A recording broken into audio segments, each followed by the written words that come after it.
Hey everyone, this is Neon Polygons, and today I want to do a quick video on games that I bought originally when they came out, would sell it, regret it, and then having to buy them for an astronomically higher price later on.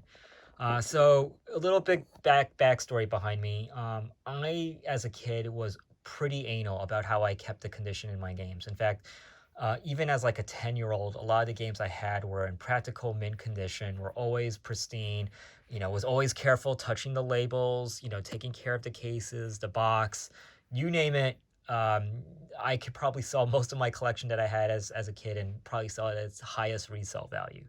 So a lot of these games, when I kind of traded them in or gave them away, were in practically mint condition. So the first game that I want to show that I regret selling is Vagrant Story. I originally purchased this when it first came out, but I recall not having a great time with it because the game mechanics just seemed like really slow and boring to me. And so I bought this probably at the original price of $49.99. I would trade it in at EB Games for probably no more than $20 at the time. This is like when the Dreamcast came out, so I was kind of like over PlayStation games. And as time went on, this slowly became a cult classic. And I decided, I want to give this game another chance. My mother bought me this game. It really meant a lot to me sentimentally, even though I didn't like the gameplay. So I would later buy the game again, and looking for it in mint condition, it cost me, around 60-ish dollars. So right now, if you want to buy this game in a nice mint condition, expect 60 or plus. And this is the first game that I regret buying and then selling. um, Another game, Lethal Enforcers for the Super Nintendo. So you can still get this game fairly cheap. Now, the thing is, I bought this game when it first came out back in 94, 95, 93 maybe.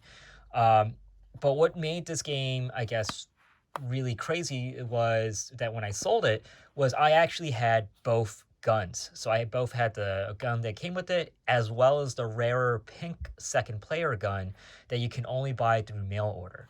So as time went on, I pretty much sold the game or traded in the game sometime after I got a PlayStation. Probably didn't trade it in for a lot, as well as with the second gun controller. Years would pass. I would have to I got reinvested in light gun games, and then lo and behold, buying this game and then trying to get the second controller in practically mint condition cost me $200. So really regret getting rid of this game originally. I had a lot of fun with it, and then to lose it and then rebuy it, that was a real sore spot for me. Another game, Blasto.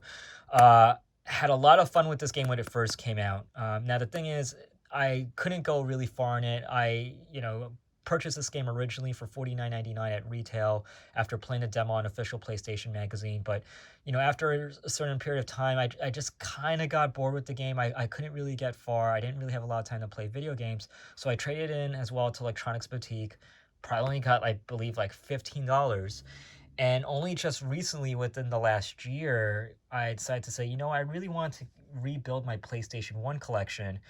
And man, having to buy this game mint when in the condition that I originally got rid of it in cost me about $60. So I really kind of regret that, having to lose Blasto. Now, here's where the games start getting real expensive. This is Crip Killer. So I actually got this game brand new as a bundle with my Sega Saturn when I first bought it from Chips and Bits Video Games, which is, if many of you had EGM or GamePro back in the day, you would remember seeing their ads in the back of the magazine. I purchased this game originally for probably $20 or less, brand new, as part of my Sega Saturn bundle. The reason I wanted this was because I wanted a game that was kind of close to House of the Dead. I had just played House of the Dead in the arcade, and I wanted something similar for it, so I was anticipating it would come out for the Saturn, but it was never announced. So in the meantime, I bought Crip Killer. Now, from the lens of 1997, the graphics were really ugly. Comparing it to the texture mapping of the PlayStation and N64, this game just looked like shit. Fortunately, as time went on, I just stopped playing the game, and I traded it in as well to Electronics Boutique for not a lot of money. It wasn't worth a lot. But as time went on, I kind of started getting back into Sega Saturn light gun games, and this game slowly became a cult classic. And looking back at the game now, the graphics aren't actually that bad. Again, you gotta think of it as Sega Saturn graphics. So time would go on, and I would repurchase this game in the condition that you see it in, which is like, near mint, for about $300. So put that in perspective. I bought this game for 20, sold it for probably maybe, or turned it in for maybe $10, and now, you know, so I already lost on the trade-in, and then repurchased it at $300. Though to me it was worth it because I had a lot of nostalgic feelings with this game. It was a lot of fun, and so it was a game that my mother bought me, so it always will mean a lot to me. And so to get this game, there was kind of a sentimental reason, but man, do I really regret trading this in and then having to rebuy it. Okay, this one is a crazy one. Wild Guns. I originally purchased this game for $20 brand new in the summer of 1995 from a Kmart. I recall seeing it on a shelf at the Kmart. It was only $20 brand new, and I was very surprised at it because it was still a Super Nintendo game. And at the time, they were still fairly expensive. So I remember asking my mother, can we get this game? I had no idea if the game would be good or not. All I remember is that the cover looked really cool. And wow, did this game exceed my expectations. Now, the problem was that while I had a lot of fun with this game, I thought it was amazing. Eventually, that's when, not long after Killer Instinct for the Super Nintendo came out, PlayStation came out. So I just got bored of this game. I just lost interest. And I would either sell it or give it away to a friend in the early 2000s. And then I started having nostalgic feelings for this game, and then slowly this game started rising up in value as it became a cult classic. But I always wanted to re-get it or repurchase it at a mint value or a mint condition. I could never find it in mint, unfortunately. So I finally kind of gave in recently because this game started skyrocketing, and I bought this game for $700 to get it in the condition you see it in here. It's not in mint conditions, but it's not bad condition, but still, that it really stings knowing I had this game for $20 when it first came out, and wow, to have to buy it for nearly $700, that just burns.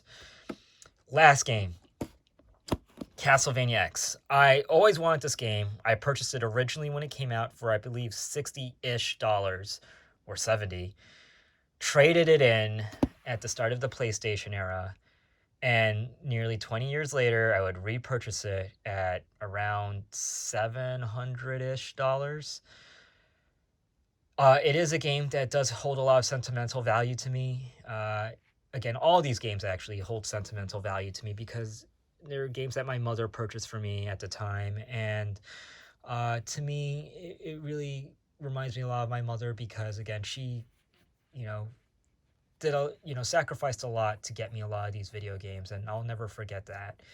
I love my mom a lot, and so I guess that's why, in all honesty, I probably wanted to repurchase these games. It's not just for their value, it was really because it reminded me of the nostalgic feelings that I had as a kid when I was first starting getting into video games.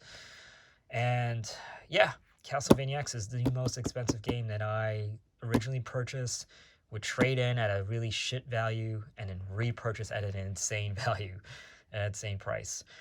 Anyways, this is Neon Polygons. I'd love to know some games that you guys originally purchased at, a reasonable amount and would regret getting rid of, and then having to purchase at a way, over the value that you expected, that you originally purchased at.